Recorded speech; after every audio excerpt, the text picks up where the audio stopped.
Boa noite, professor. Meu nome é Esdras, né? Eu vou apresentar um pouco do projeto simulador de salas de aulas com computadores, desenvolvido para sua disciplina, né?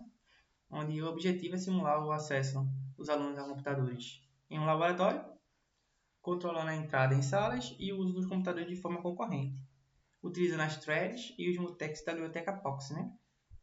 Onde, na versão anterior que eu entreguei para o senhor, o programa tinha algumas limitações, né? Onde o aluno tinha que ir diretamente para a sala de aula, sem ter aquela verificação se havia vaga na sala. Não havia uma exibição clara dos status da sala e computadores. As mensagens na tela ficavam desordenadas, né? E o parâmetro como o número de salas e alunos eram fixos no código. Aí, após o seu feedback, eu implementei algumas melhorias, que incluiu o controlador de sala de aula, separado da ocupação do computador, o controle de capacidade das salas, a exibição de status em tempo real, onde mostra as vagas de computadores ocupados, parâmetros configurados pelo usuário, como o número da sala, computadores e alunos. Aí uma impressão foi mais ordenada, com os numotex, para evitar aquela sobreposição das mensagens, né? Agora eu vou explicar um pouco ao senhor sobre o que está acontecendo no código, né? Pronto, nessas 4 primeiras linhas são as bibliotecas, que inclui a std.dio.h, que é responsável pelas funções de entrada e saída, como printf e scanf, a stdlib.h, que permite alocar memória diretamente como malloc e liberar como free. Também temos a pthread.h, que é a biblioteca do POX, que permite trabalhar com as threads no text para ter controle da concorrência. Também temos a unistd.h, que é a que fornece a função sleep, usada para a pausa e a execução simular ao tempo de uso do computador, né? Aí, logo em seguida, a gente define, né, um valor constante para o tempo uso max, que indica o tempo máximo em segundos que o aluno pode permanecer utilizando o computador. E logo em seguida a gente define a estrutura do computador, né? Que representa cada máquina disponível nas salas, né? Onde a gente tem um ID, que identifica o computador, um campo ocupado por, que armazena o ID do aluno que está usando o computador, onde se ele for -1, quer dizer que ele está livre. Também temos a pthread mutex T, onde ela é responsável por garantir que apenas um aluno, uma thread no caso, possa usar o computador de cada vez. Logo em seguida, a gente também vai apresentar agora um pouco a estrutura para uma sala de aula, né? Onde também temos um ID identificador para a sala, um campo capacidade, que informa a quantidade de computadores existentes na sala, um campo vagas ocupadas, que conta quantos computadores estão em uso no momento. Também temos um ponteiro no vetor do computador, que armazena todos os dados dessa sala, né? Bem como também temos o pthread mutex também, para a sala, que controla o acesso concorrente à quantidade de vaga na sala, né? Aqui agora a gente também tem um pouco das variáveis globais, onde temos o num alunos, num sala e computadores por sala, que serão definidos pelo usuário na execução, né? Quando eu estiver mostrando mais na frente, a execução, lá a gente vai poder selecionar a quantidade de número de alunos, número de sala e computadores por sala que a gente vai querer utilizar. Aí temos também um pthread mutex, que é um mutex exclusivo para controlar a exibição das mensagens no terminal, né? Evitando que as saídas e diferentes threads se misturem, né? Como eu tinha mencionado anteriormente. Aqui a gente vai falar um pouco sobre a primeira função auxiliar, que é o print seguro, que é responsável por imprimir as mensagens no terminal de forma mais segura, bloqueando temporariamente a saída para evitar a sobreposição de textos vindo de threads diferentes, né? Agora eu vou explicar um pouco sobre a outra função auxiliar, que é a mostrar status, que percorre todas as salas e seus computadores, mostrando quais estão ocupados e quais estão livres, né? E essa função também utiliza o mutex print para garantir a exibição do status que seja organizada, onde a função principal da execução das threads é o aluno, né? Das threads, no caso, é o aluno. Nela, cada thread representa um aluno e recebe como parâmetro um ponteiro para o seu ID. Aí esse ID é recuperado e a memória é usada para armazená-lo e depois posteriormente liberado. Logo no início, o aluno imprime uma mensagem informando que está à procura da sala. Aí em seguida a gente vai entrar em um loop infinito, no while, né?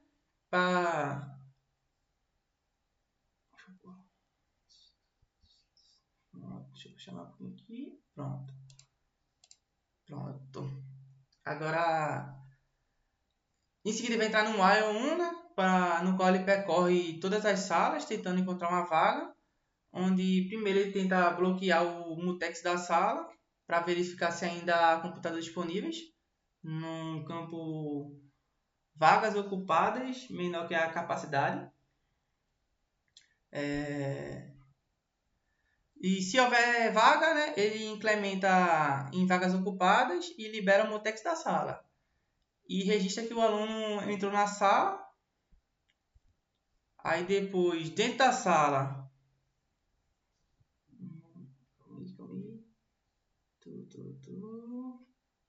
pronto, encontrou, isso, pronto. Aí, dentro da sala, ele percorre todos os computadores tentando usar o pth-read, mutex, trylock para conseguir que o acesso a um computador livre, né? Aí, quando encontrar um computador, ele define o computador como o ID do aluno e exibe uma mensagem mostrar o status e permanece usando o computador com um tempo aleatório entre 1 e o tempo de uso máximo que foi definido anteriormente, que foi o 5. Ao terminar, pronto. Aí, ao terminar, ele marca o computador como livre, com o computador igual a -1 que eu tinha mencionado anteriormente, e libera o mutex do computador. Aí decrementa o número de vagas ocupadas da sala e exibe a saída do aluno e mostra também o status atualizado. Quando termina o uso, a thread retorna e encerra a execução daquele aluno. Pronto. Aí, se o aluno não encontrar a vaga em nenhuma das salas durante a varredura, ele espera por 1 segundo, que é o campo sleep, que é responsável por fazer essa espera, né? Pronto. Aí ele encerra. Aí eu vou explicar um pouco sobre a função main agora.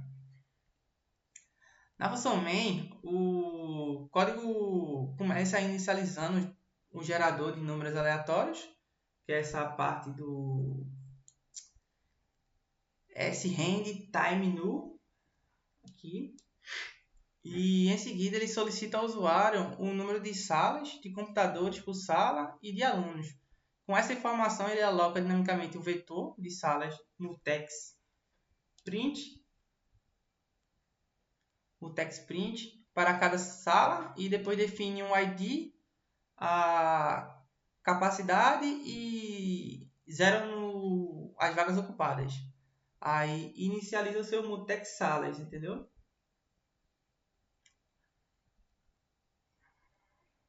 Ele inicializa o seu mutex salas. Aí depois ele faz o seguinte, ele aloca dinamicamente o vetor do computador, inicializa cada um com um ID. Aí depois ele define o ocupar por como -1 para ficar livre e cria um mutex do computador. É isso que está acontecendo.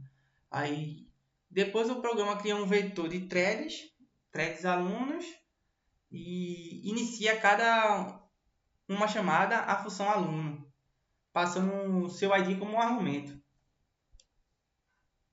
nessa parte aqui. Aí o main vai aguardar todas as terminais usando o pthrread.join e ao final todos os mutex e as áreas de memórias são liberados e destruídos e uma mensagem com escrito simulação concluída. O comportamento do código é esse. Aí, conforme eu fui, devido ao tempo, né, que a nota foi postada hoje de tarde, aí eu estava meio em dúvida se eu ia precisar fazer a terceira VA ou não. Mesmo com a nota, ainda fiquei na dúvida, ficou 6,95.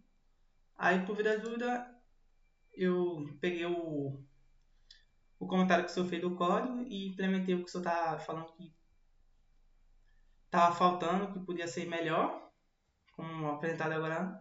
Porém, eu tive algumas dificuldades, né, na questão de executar aqui no próprio VS Code utilizando o nativo do Windows. Aí eu tive que fazer uma gambiarrazinha para começar a testar o código para ver se estava funcionando direitinho.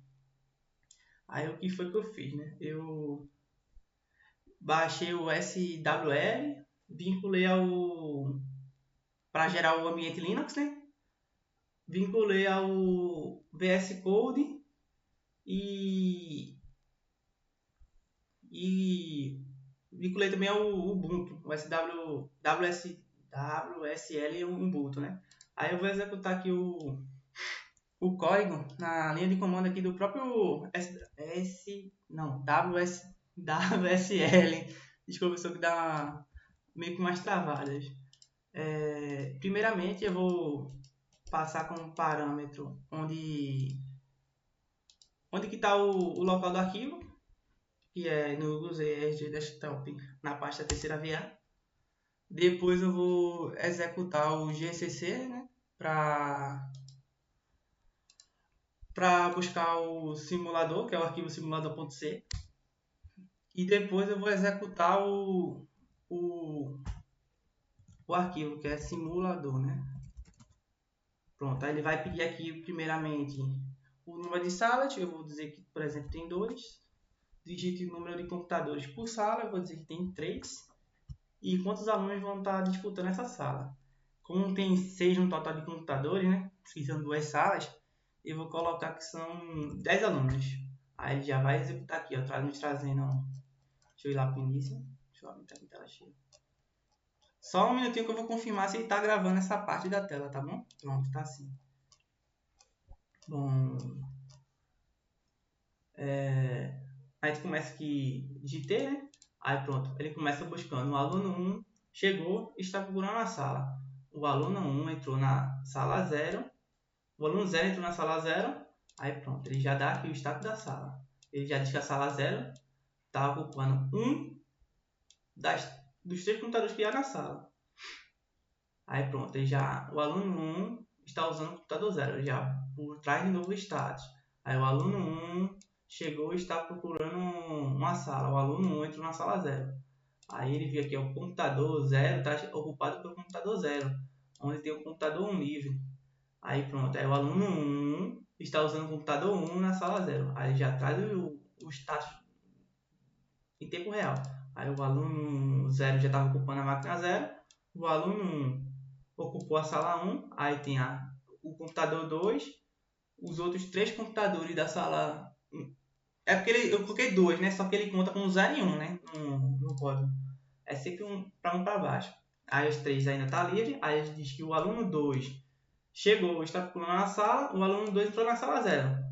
Pronto. Aí aqui está dizendo que aqui tem um computador 2 livre. Aí ele fez o quê? O aluno 2 está usando o computador 2 da sala 0. Aí nos traz o quê? Justamente que o computador 2 foi ocupado pelo aluno 2. E ainda a sala 1 está vazia. Aí o aluno 3 chegou. O aluno 3 entrou na sala 1. Aí traz dizendo que a sala 3, a sala 1 tem. Ele entrou e tem 3 computadores livres. Aí o aluno 3 entrou na. Pronto. Aí o aluno 3 está usando o computador 0 na sala 1. Aí ele já dá aqui o status dele ocupado. Aí já vai no próximo. O aluno 4 entrou na sala 1. Mesmo esquema, livre. Aí ele ocupou o computador 1 da sala 1. Aí já dá o status aqui. Aí o aluno 5 chegou. Aí aqui tá livre. Aluno 5 ocupou. Aí ele já tá aqui, ó. O aluno 6, 7, 9 tá procurando a sala. Aí ele ficou, os 4 ficou aguardando.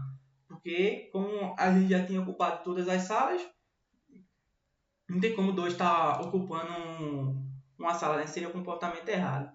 Aí o aluno 0, o primeiro aluno já entrou e deixou disponível a sala.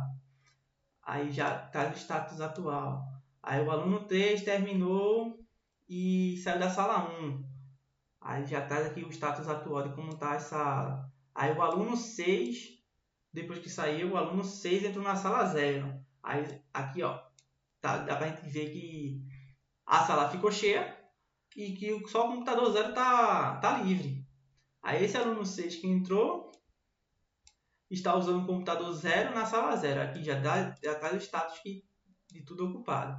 Aí aqui, ó, já trouxe que o computador 0 da sala 1 ficou livre. Aí o aluno 9 já entrou na sala. Nos trouxe aqui o status atual, o aluno está na sala. Está as 3 das 3 vagas ocupadas. Porém, o computador ainda não foi acessado. Aí já traz no próximo status. Que é o aluno 9 está usando o computador 0 da sala 1. Ele já entrou aqui e já trouxe o status atual da sala. Aqui estão as, as duas salas cheias, né? E ocupadas. Aí o aluno 1 terminou e saiu da sala 0. Logo o computador, ó, ficou vago. Aí logo depois o aluno 2 terminou e também saiu, mas ficou vago também. O aluno 4, pronto. Daqui para baixo é bem dizer ficando vago. Aí aqui, ó, já é o aluno 7 entrando na sala 0. Aí ficou 2 de 3. Aí já diz que o aluno 7 ocupou o computador 1. Aí o aluno 8 já entrou na sala. Aí ficou a sala cheia. E o aluno 8 ocupou o terceiro computador, que no caso está no segundo, né? Da sala 0, que seria a sala 1. Logo em seguida, ficou vago mais uma cadeira do computador, mais uma cadeira ficou vaga e sempre trazendo status depois. Ficou mais vago mais uma cadeira e por fim, logo após todos os alunos que a gente solicitou terminarem a execução, porque aqui ó, a gente foi até o aluno 9, se você observar, 9, né? Porém não teve o aluno 0, logo os 10 que a gente colocou no início ocuparam todas as cadeiras. E com isso a gente tem aquela mensagem que eu mostrei no código de simulação concluída. Com isso eu fiz a implementação que o senhor pediu, que era basicamente mostrar o status atual da sala e que fosse mais ordenado, né? Espero que o senhor tenha gostado.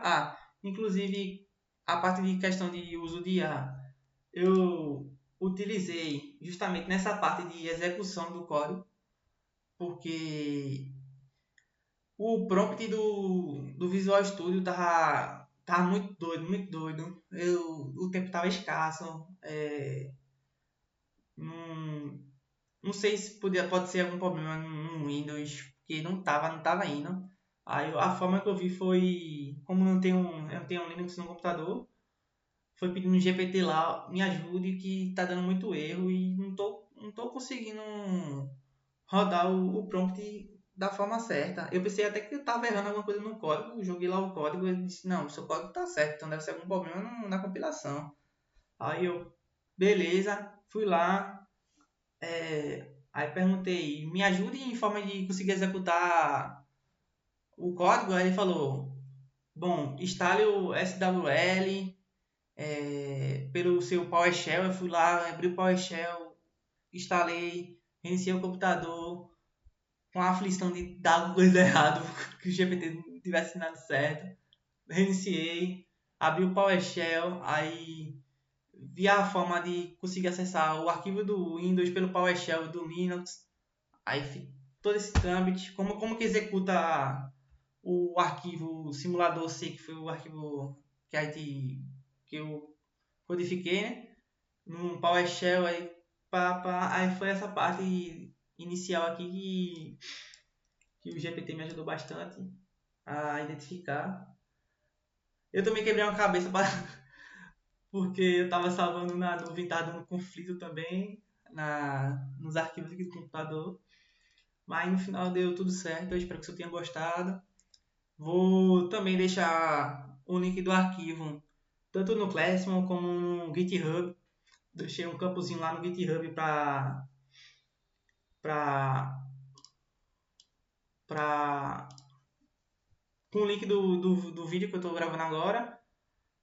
Vou deixar no Classroom e é isso, né? Espero que você tenha gostado e até a próxima.